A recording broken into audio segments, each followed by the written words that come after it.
유난히 잦고 많은 겨울비로 충주호 상류인 단양 지역 남한강이 넘쳤습니다. 혹한에 그대로 얼어붙어 불편이 이만저만이 아닙니다. 꿀벌 실종 사태가 올해도 반복되고 있습니다. 지난해 충북에서만 32억 마리가 사라졌는데 올해는 더 심하다는 말이 나옵니다. 초고속 통신망 설치 비용을 두고 고무줄 논란이 일고 있습니다.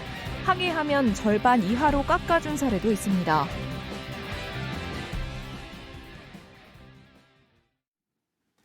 네, 시청자 여러분 안녕하십니까? 계속해서 MBC 뉴스투데이 충북입니다. 보통은 가물어 걱정이어야 하는 겨울인데요. 강물이 넘쳐 심지어 얼음왕국처럼 변한 곳이 있습니다. 바로 단양 남한강입니다. 강변도로와 하상주차장이 빙판길로 변하면서 바로 앞 상인들은 물론 건너편 마을까지 애를 먹고 있습니다. 김은초 기자의 보도입니다. 제가 서 있는 이곳은 원래 강변 도로와 주차장입니다. 그런데 지금은 보시는 것처럼 그냥 빙판이 됐습니다. 과속방지턱도 빙판 밑에 희미하게 보이고요. 안전고깔은 죄다 얼음 깊숙이 파묻혀 버렸습니다. 단양을 휘감아 흐르는 남한강 물이 넘쳤습니다. 그리곤 꽁꽁 얼어붙었습니다.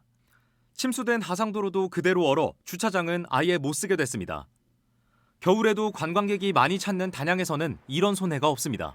아예 차 못 대고 보다시피 전부 다 도로에 차 대고 그나마도 관광객 오신 분들은 차를 못 대니까 빠지는 쪽이고 그러니까 영업은 이제 전혀 안 되는 쪽이죠. 도로가 통제된 건 지난 12월부터 벌써 2달째. 한번 불어난 강물이 얼어붙은 뒤로 추운 날씨가 이어지면서 얼음은 녹지 않고 오히려 두꺼워져만 갔습니다. 설을 앞두고 대목을 맞이해야 하는 인근 상가는 답답할 따름입니다. 비가 좀 많이 왔었습니다. 12월 약 10일경부터 잠기기 시작해서 15일 넘어서부터 얼기 시작해서 저렇게 얼어버렸습니다.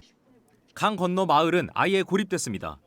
거대한 빙판에 둘러싸여 진입로가 막힌 겁니다. 마을 분들이 이용하는 길은 한 2km 정도 이 강가를 따라서 가야 되는데 강가길이 지금 묻혀서 얼어 있어요. 그래서 이 길을 이용하지 못하고 고개를 넘어 다니니까. 이런 상황이 오게 된 건 겨울비 때문입니다. 올겨울 2달 동안 단양 지역에 내린 비는 112.5mm. 지난해 석 달간 내린 양보다 4배가량 많습니다. 여름에는 물이 빠지면 그만인데 겨울에는 얼음이 녹을 때까지 마냥 기다릴 수밖에 없습니다. 주민들은 이번이 처음도 아니라고 말합니다. 한 5년 전에는 봄에 한 3월 달까지 돌아다녔어요. 그때는 한 4개월 정도 못 다녔어. 그때는 문제지. 겨울철이 문제지. 여름철에는 조금 제도 또 뭐 수위 조정해서 좀 빨리 빼주더라고 또. 충주호 상류인 단양 지역 남한강 수위는 충주댐 수위에 직접적인 영향을 받는데 이번 겨울 최고 수위는 138.7m. 이 지역 침수 기준을 1.7m 넘어섰습니다. MBC 뉴스 김우초입니다. 송상호 충북 기후위기 비상행동 공동대표가 이번 총선 청주 상당구에서 무소속 출마를 선언했습니다. 송 예비 후보는 기후재난 시대에 정부도 충청북도도 시민의 안전을 책임지지 않고 있다며 탄소 발생을 통해 불을 축적한 사람들에게 책임을 묻는 정치가 필요하다고 밝혔습니다.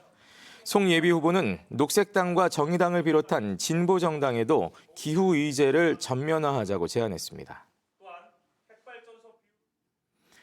진보당 충북도당이 선거대책본부를 출범했습니다. 진보당 충북도당은 어제 청주 상당공원 4.19 혁명 기념탑에서 선대본 출범 기자회견을 열고 총선 연대 야권 200석을 반드시 일궈내 윤석열 정권을 심판하겠다고 밝혔습니다. 진보당은 이번 총선에서 청주 흥덕의 이명주, 충주의 김종현 2명의 후보를 낼 것으로 알려졌습니다. 겨울철만 지나면 꿀벌이 흔적도 없이 사라지거나 집단 폐사하는 일이 최근 몇 년 동안 계속되고 있죠. 올해도 어김없이 반복되고 있는데요. 현장에서는 올해가 피해가 심했던 지난해보다도 심각하다는 말이 나오고 있습니다. 김대훈 기자입니다. 월동을 마친 벌통을 열어봤습니다. 텅 빈 벌통에는 꿀벌 사체가 나뒹굴고 시퍼렇게 곰팡이가 슬어 있습니다. 봄철에 알을 낳아야 할 여왕벌은 일벌이 사라지자 추위를 못 견디고 얼어 죽었습니다. 지난 가을 이 농장 벌통 350개에는 벌이 가득했는데 겨울이 지나고 나니 30통만 남았습니다. 그나마 남은 벌통에도 벌 개체수가 평소의 절반밖에 안 되는데 병든 것처럼 상태가 좋지 않아 보입니다. 그것마저 이제 몇 통 남질 않은 거죠. 그러니까 눈앞이 캄캄하죠. 어떻게 헤쳐나가야 될런지. 아이고. 겨울이 지나면서 꿀벌이 사라진 것은 벌써 3년째입니다. 충청북도가 조사한 결과 재작년에는 19.8%가 사라졌고 작년에는 무려 62%가 피해를 봤습니다. 지난해 충북에서만 32억 마리에 이르는 꿀벌이 사라진 겁니다. 그런데 지난달 중순부터 월동을 끝낸 벌통을 살펴보니 상당수 농가에서 지난해보다 피해가 크다는 답변이 나왔습니다. 가장 큰 이유는 겨울철 이상고온으로 꼽힙니다. 따뜻한 겨울 날씨에 월동을 해야 할 꿀벌이 밖으로 나갔다 갑자기 한파가 닥치니 얼어 죽었을 가능성이 높습니다.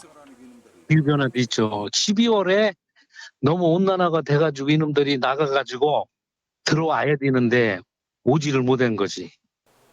꿀벌에게 치명적인 기생충인 응애도 원인으로 꼽히는데 방제에도 내성이 생겨 효과가 떨어집니다. 꿀벌이 줄면 과수농가에도 큰 피해가 생길 수밖에 없습니다. 충청북도는 이달 말까지 피해 조사를 마치고 지원 대책을 마련하겠다고 밝혔습니다. MBC 뉴스 김대웅입니다. 도시에서는 초고속 통신망이 안 터지는 곳을 찾기 힘든 반면 농촌에서는 초고속 통신망이 미처 안 깔린 곳도 많습니다. 그렇다 보니 새로 통신망을 깔 때는 많은 설치비를 낼 수밖에 없는데요. 알고 보니 이런 설치비도 기준이 없는 고무줄 요금이었습니다. 이초원 기자입니다. 40대 농민은 스마트팜 농장 운영을 위해 통신망을 설치하려다 비용을 보고 깜짝 놀랐습니다. 통신업체에서 망 설치비로 1,500만 원을 요구한 겁니다. 비용이 너무 비싸다는 생각에 국민신문고를 통해 민원을 제기했습니다. 그런데 정말로 요금이 깎였습니다. 설치비가 절반도 안 되는 600만 원으로 낮아진 겁니다.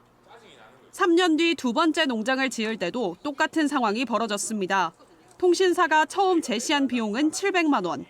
제가 봤을 때 한 700만 원 정도는 나오지 싶거든요. 3일 뒤 업체를 직접 찾아가 설치 비용 기준에 대해 따졌더니 비용은 550만 원까지 내려갔습니다. 여기서 끝나지 않았습니다.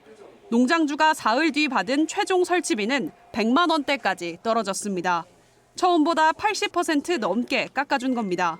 제가 만약에 민원을 넣었거나 전화를 하고 제가 지사를 찾아가지 않았으면 고스란히 전 600만 원을 주고 설치해서 인터넷에 썼어야 되는데.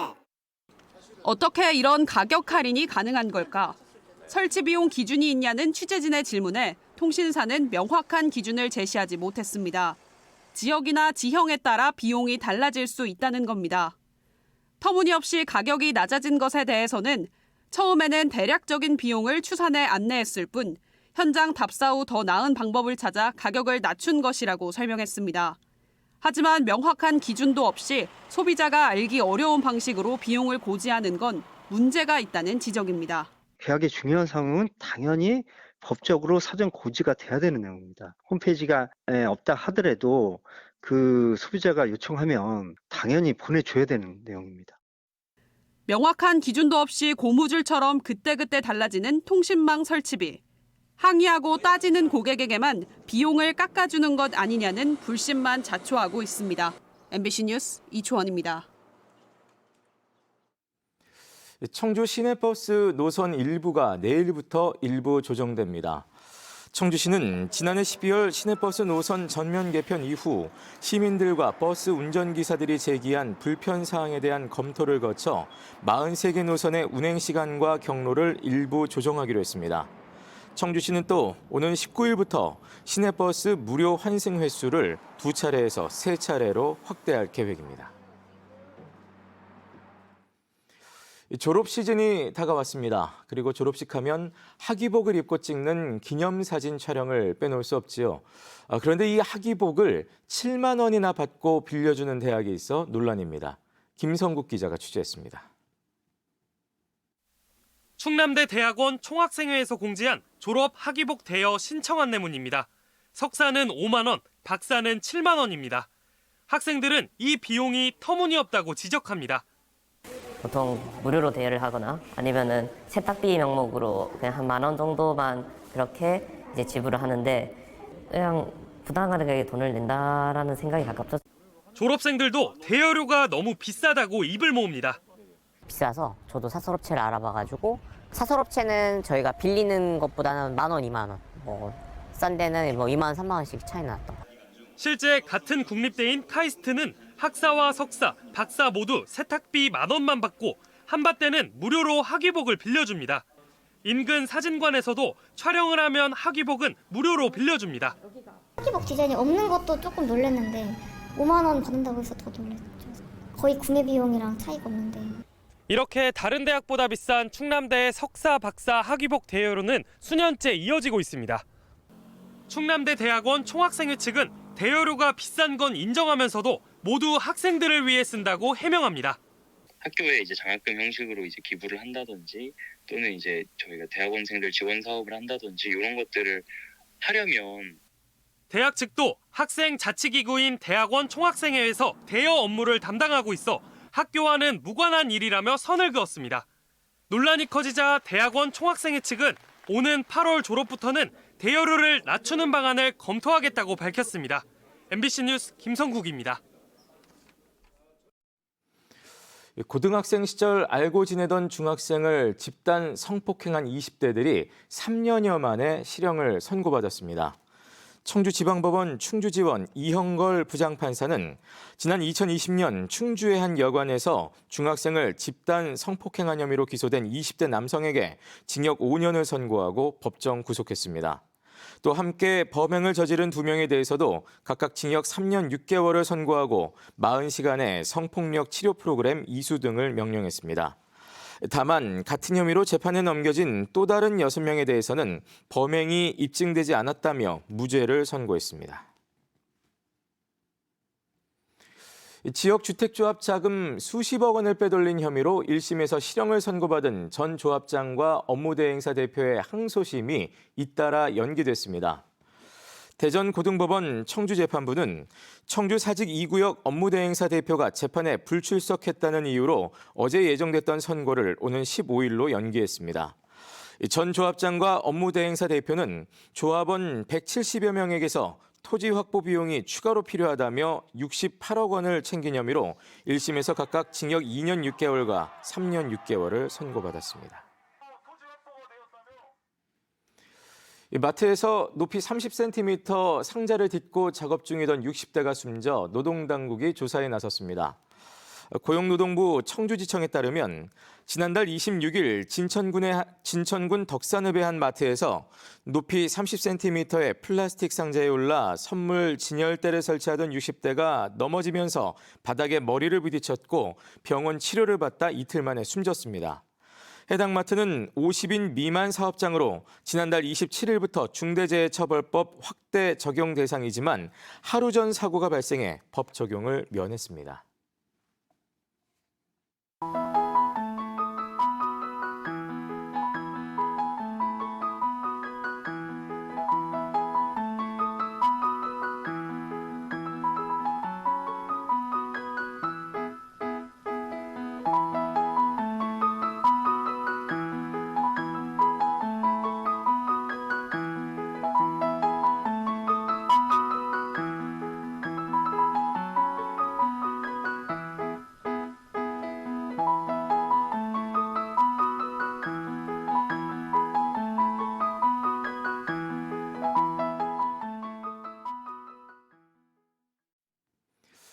어젯밤 8시 20분쯤 청주시 오창읍의 한 3층짜리 다세대 주택 2층에서 폭발이 일어났습니다. 폭발 여파로 주민 3명이 타박상을 입는 등 통증으로 호소해 병원 치료를 받게 됐고 바깥에 주차되어 있던 차량 5대가 파손되는 등 피해가 잇따랐습니다. 경찰과 소방당국은 보일러와 가스레인지가 있는 점 등으로 미뤄 LNG 가스가 터진 것으로 추정하고 정확한 사고 경위를 조사하고 있습니다. 약사 부인의 어려움을 겪는 충북 제약기업들이 합동 채용 설명회를 열었습니다. 충청북도와 충북 바이오헬스 산업혁신센터가 마련한 이번 채용 설명회는 전국 20개 대학 약대생을 대상으로 셀트리온과 대웅제약, 동국제약 등 5개 제약기업의 구인 현황을 소개했습니다. 충청북도는 제약, 바이오 기업이 밀집된 청주 오송을 중심으로 약사 등 전문 인력 구인이 어려워지자 지난해부터 약사 채용 설명회를 개최하고 있습니다. 충북 기업 10곳 중 6곳은 올해 설 명절 경기가 지난해보다 악화됐다고 느끼는 것으로 나타났습니다. 청주 상공회의소가 충북도 내 250여 개 제조업체를 대상으로 설 명절 경기 동향을 조사한 결과 응답업체의 60%가 지난해보다 악화됐다고 답했습니다. 한편 전년과 비슷하다는 답변은 33.7%, 다소 호전은 6.3%로 집계됐습니다. 이유로는 내수 경기 침체를 49%로 가장 많이 꼽았고 고물가와 고금리, 원자재가 37.6%로 그 뒤를 이었습니다. 설 연휴를 앞두고 특별 교통관리가 실시됩니다. 충북경찰청은 설 연휴가 끝나는 12일까지 하루 평균 경찰관 282명과 순찰차 등 91대의 장비를 투입해 교통 혼잡이 예상되는 구간을 중심으로 탄력적으로 교통관리를 진행할 계획입니다. 특히 연휴 시작 전인 오는 8일부터는 고속도로와 국도, 공원묘지 주변 등 주요 정체 구간의 교통신호 주기를 늘리고 우회로 등을 확보해 관리할 계획입니다. 한편 최근 5년 동안 설 연휴 기간 충북에서는 310건의 교통사고가 발생해 3명이 숨지고 567명이 다쳤습니다. 최근 2달 동안 진행된 충북의 희망 2024 나눔 캠페인 모금액이 역대 최고치를 경신했습니다. 충북 모금회는 지난해 12월부터 시작된 희망 나눔 캠페인에서 역대 가장 많은 173억 5,400만 원이 모였다고 밝혔습니다. 사랑의 온도탑의 온도 역시 182도를 기록하면서 종전 기록인 2021년에 143.6도를 경신했고 이는 전국 17개 시도 모금회 가운데 가장 높았습니다. 기부자별로는 개인 기부가 28억 4천만 원, 법인 기부가 145억 원으로 모두 1년 전보다 증가했습니다. 제천시 지역화폐인 모아의 할인율이 10%로 확대됩니다.